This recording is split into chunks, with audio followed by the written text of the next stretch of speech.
అనుకుంటున్నాను. ఎందుకు నాన్న ఇప్పుడు బొంబాయి? వద్దు నాన్న, వెళ్ళొద్దు.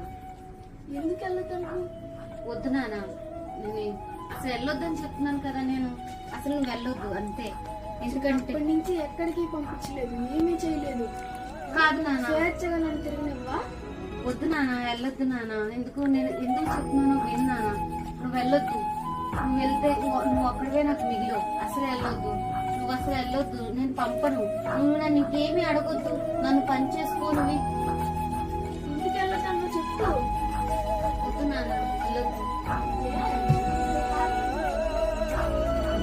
నువ్వు ఒక్కడివే నాకు మిగిలి. ఇప్పుడు కూడా నువ్వు వెళ్ళిపోతాను అంటున్నావు. నీకు చెప్పినా అర్థం కాదు. మీ నాన్న చాలా ఒక జాదు అని అది బయటకు వచ్చిన తర్వాత దాన్ని ఎంతగానో పైకి పంపించడానికి ఆయన ఎంతో కష్టపడ్డాడు. కానీ